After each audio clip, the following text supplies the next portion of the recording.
that bass, no trouble. Because you know I'm all about that bass, no trouble.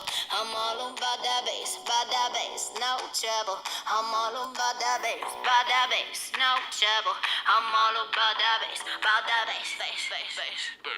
Yeah, it's pretty clear. I ain't no Okay. Oh goodness. One more reason that iCloud is just a really bad idea when you have two 10-year-old daughters.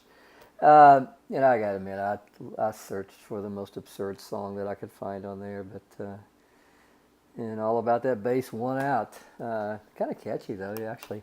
All right, gang. These videos like this are where I kind of realize that I am a true and utter geek. This is going to be one of my favorite videos of all time, I do believe. And it's titled X transpose X for transformed matrices. So what I want you to assume at this point is that we've transformed our variables. Can you guys even see that?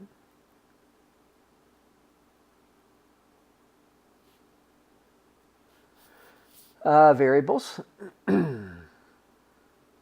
from the previous videos by the correlation transformation.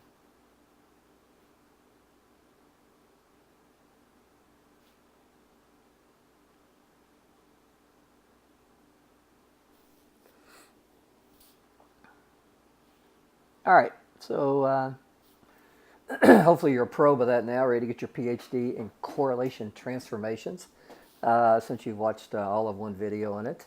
So let's review a little bit. Let's say that we have a dependent variable y, and we'd like to explain it by looking at the regression on x1, x2, and x3. One thing that we could do, first of all, is I would probably want to look at a scatter plot matrix. Look for linearity across all the pairs. And then I would probably want to look at a correlation matrix. And a correlation matrix looks like this. It will have our variables.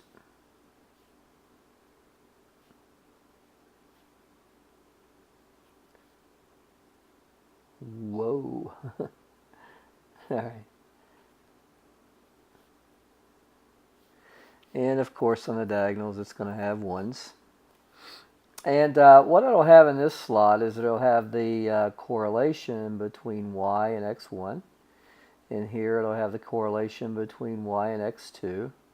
And for example, in this it'll have the correlation between x1 and x2.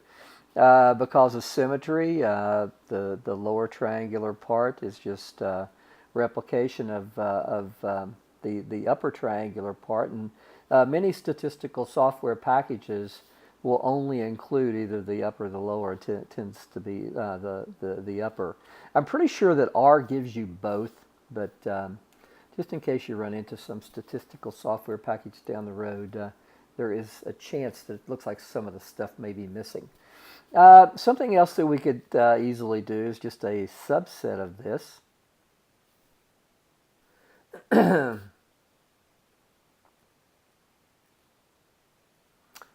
And this is just looking at more specifically the correlation matrix between the predictors.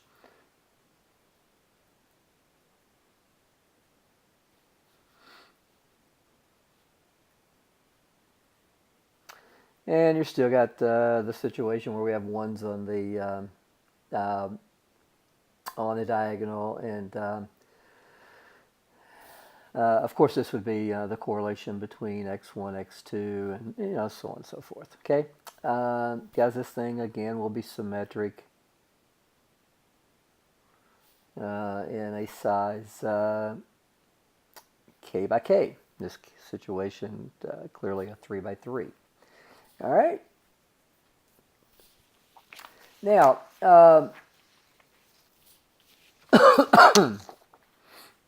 Another matrix that I want you to kind of be aware of is the matrix YX. And this turns out to be a column vector. And in our situation where we are regressing y on x1, x2, and x3, this would be the correlation between y and x1, y and x2, and of course y and x3. This is going to be a column vector. And of course it's a column vector of size k by 1. Now what I want you to think about now is, let's think about this x transpose x. Now, you know, you've seen this before, well, let me, I don't want to get the cart in front of the horse here. Let's go ahead and talk about it. It turns out that, you know, I want to think about this for the standardized model. There's something I'm wanting to tell you, but it's all I can do to keep my mouth shut.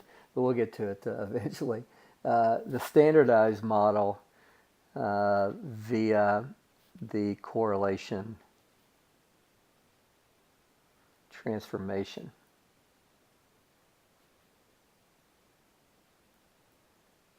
So I want you to think about that. And if you think about it in the context of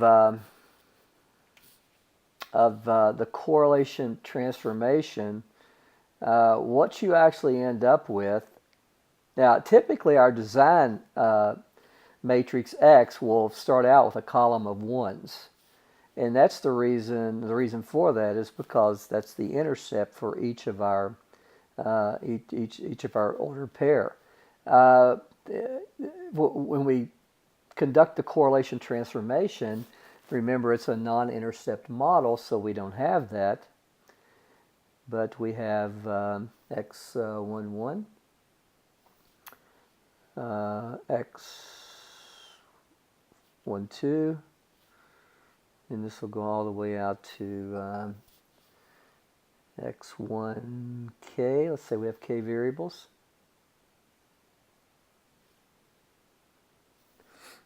And this will go all the way down to our sample size. And don't you love all the dots? And this would be x star n k. Okay? Now, it turns out a really cool result here is that x transpose x is nothing more than the correlation matrix for x. So this tells me that I'm looking at the correlation between the pairs of x's. When I bring a y into this, then I'll be looking at the correlation between the y's and the x's. But this is, you know, a really cool result that we get into. Again, kind of geeky stuff, but I actually like this stuff probably better than anything else. My dog's just going crazy too. Okay, gang, let's think a little bit about why that is. If I look at the product of x transpose x, x transpose is, let me grab my paper here, is going to be x11, x star 21 out to x star n1, and this will come down to x star 1k, and the end result will always be the same. Now x is going to look like, get this where you guys can see it. There's no need me doing anything if you guys can't see it. It's all about you.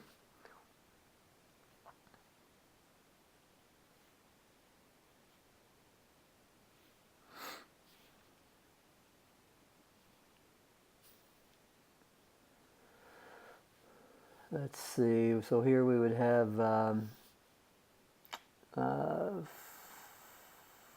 N1 and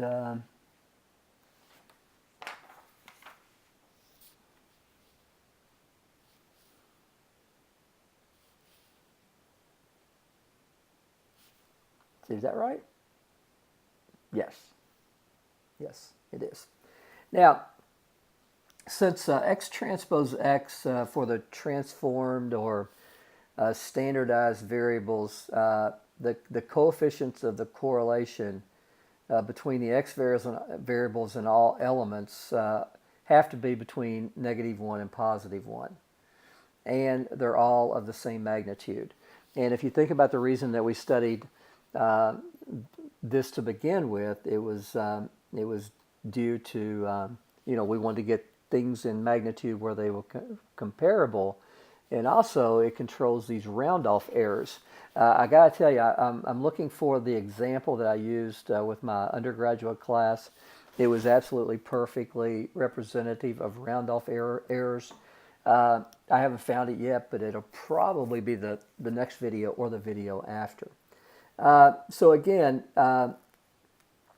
this, when we start taking the inverse of this form right here is very, very helpful in controlling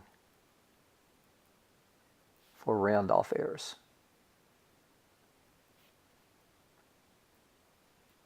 It was one of those aha moments. I did it on purpose to my undergraduate class, and just kind of to illustrate the point, we didn't get into anything like this.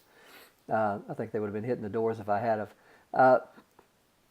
But it was crazy how far off the values that we were supposed to get when we calculated using R versus when we calculated things using entries from the inverse. For example, we used entries from the inverse only going out to the hundreds, and even the thousands, and 10,000s, and 100,000s, and we still got this incredible difference between what we were supposed to get and what we actually ended up getting.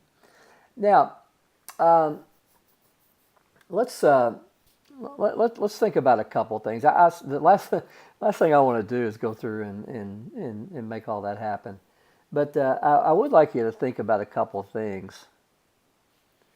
For example, why is the sum from I equal 1 to n of x star I sub 1, let me write that where you can see it, squared, which, guys, you think about, what I'm doing here, I'm taking this row times that column. So this would be x star 1 1 squared plus x star squared 2 1. Now to x star squared n1 equal to 1. Get this where you can see it here. Why is that the case? Well, I don't know. let's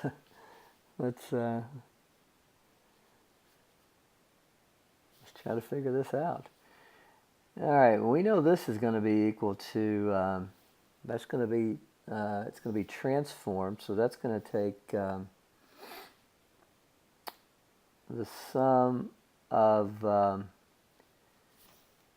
each variable, or each measurement actually, minus the mean for the first, over, remember, the square root of n minus 1, divided by the standard deviation for that quantity squared.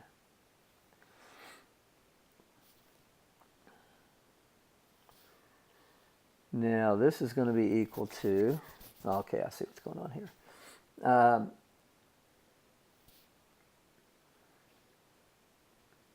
Okay, let's go.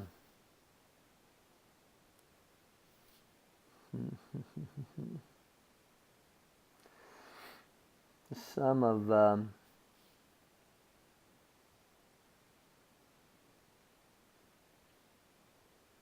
x1 minus x bar. So let's distribute this squared in here. So this will just be n minus 1. And then this will be x1 squared. So what we can do next is go the sum of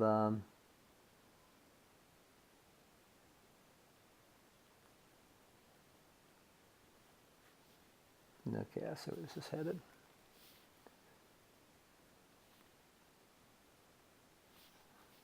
So really this is just the variance divided by the variance, which is equal to 1. All right, so that was almost scary. I almost had to start the video over because I didn't know what I was doing. Now let's return to an old friend, and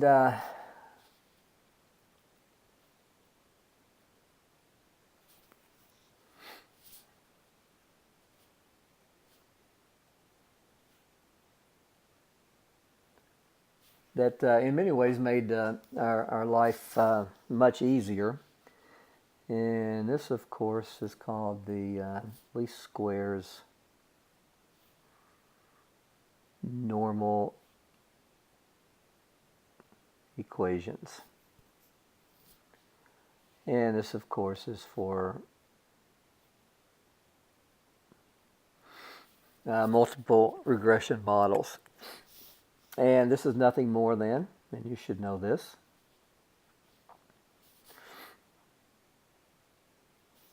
which when solving for y gives us the extremely important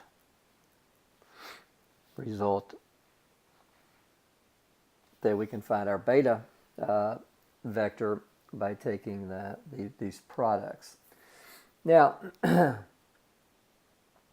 guys, we can show that that this part, x transpose y, is nothing more than the vector that I showed you a while ago, the correlation vector between y and x.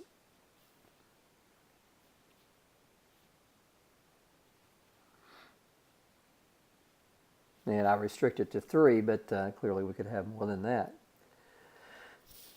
We also know that x transpose x, as I told you a while ago, I'm not going to have room to write that out, but it's just the correlation matrix for x.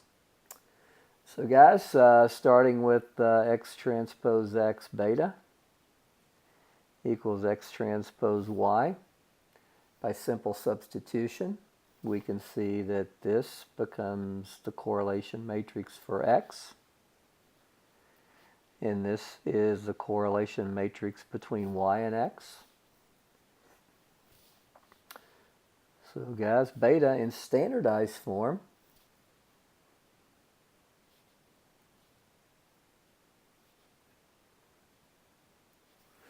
is the product of these two matrices. And what we end up getting in return for this, what does our beta vector look like? Well, it's just the standardized coefficients. And again, we don't have a intercept model.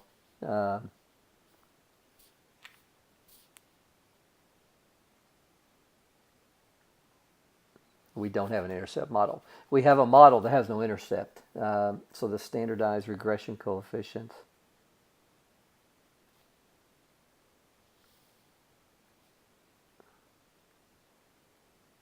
or what we get right here that can be found by taking that product. All right. Now, what if we want to take this and return to the original model? Just in case we ever need to do that. So let's say we've created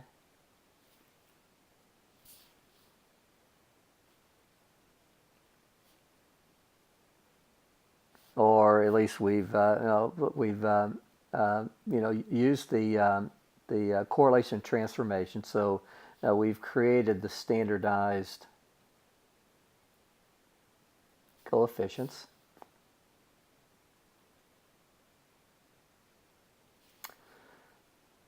But for some reason, we'd like to return to our original model.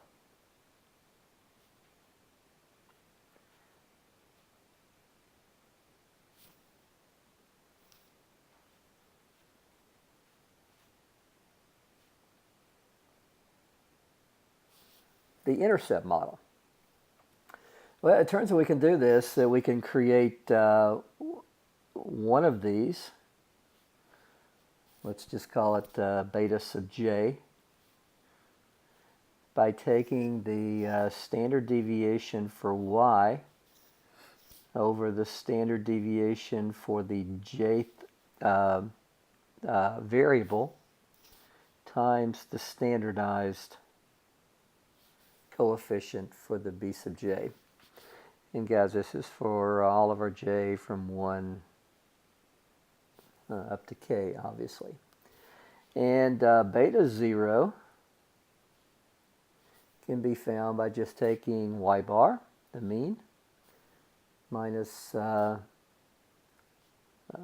beta 1, x bar 1 minus beta sub k, x bar k, the mean sub k. So if you want to go back, it's doable. So if you're given the standardized coefficient vector, you could go back and create the original model, the unstandardized coefficient. Now, let's look at a very, very simple model and just show. I want to show you. So let's say we have a multiple regression model. We want to regress y on the variables x1 and x2. It turns out that the correlation matrix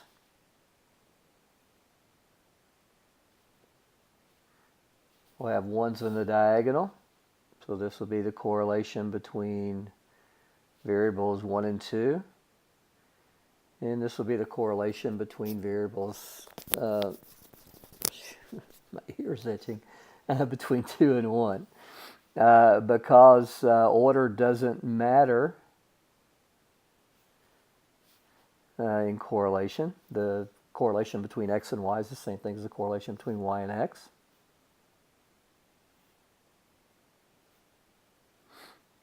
The correlation matrix of x would just be this. The correlation matrix between y and x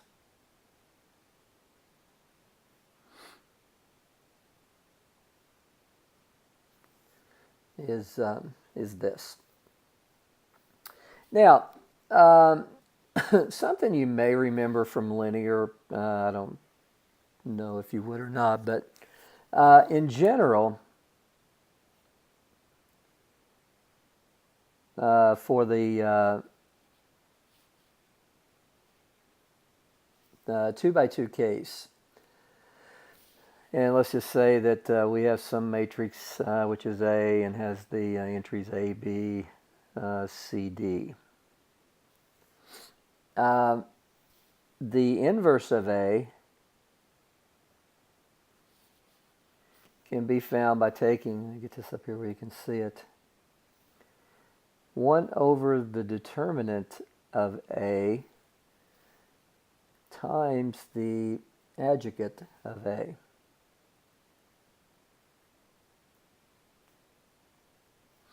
Now, the determinant is probably something that we're all aware of. It turns out that the adjugate of A is really easy to find, especially in a 2x2 case. What you do is you switch the A and the D in the two remaining terms on this diagonal. You leave them where they are, but you give them the opposite sign. Okay, so gang, we can find the inverse of okay, so what I'd like to do is I'd like to use this information to find our XX inverse. So this matrix right back here, which is a 2x2, which is the reason I'm illustrating this in a 2x2 case, I'd like to find the inverse of that. Using that simple rule, it turns out that it's easy to do.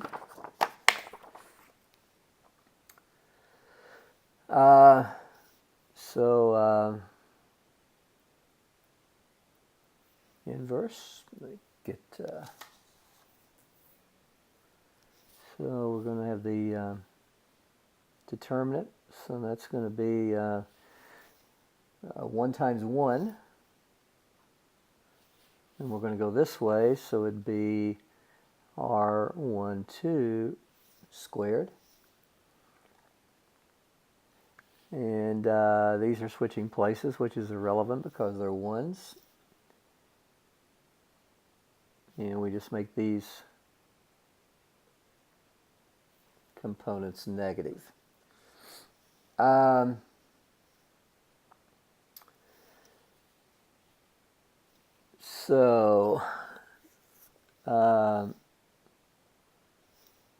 Since B is X transpose X inverse X transpose Y, the inverse of this part is going to be 1 over 1 minus 2 squared times 1, 1, negative R12, negative R12. Man, we need some music or something, don't we? YX1, just not some of the stuff that my daughters like.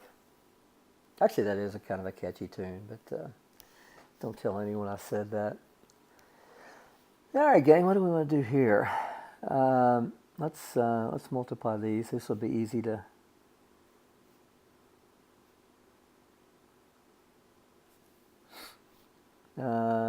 So this is going to be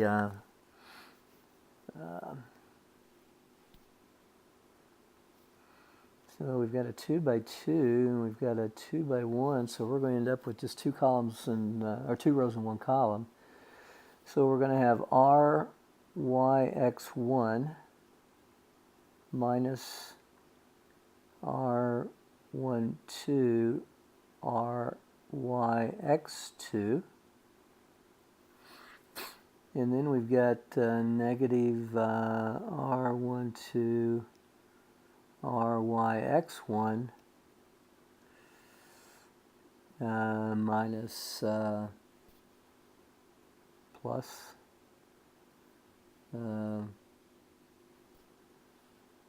okay, this, okay. So RYX2.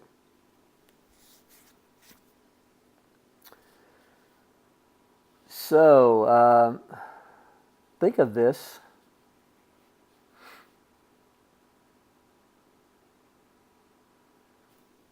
kind of as B star 1, B star 2, because again, don't forget what we started with here. So guys, due to this, it looks like that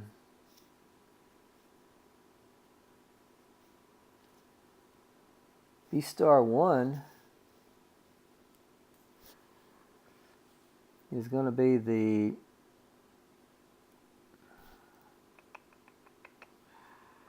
correlation between y and x1 minus the product of the correlation between x1, x2 times the correlation between y and x2 over the determinant. That's pretty cool that you can do all of these standardized coefficients just by looking at correlations. Think you'll be doing that in the homework assignment? Nah, never. All right, B2 is going to be, so we'll focus on this times this quantity. So that's simple. And I tell you what, I'm going to write this in a little different terms.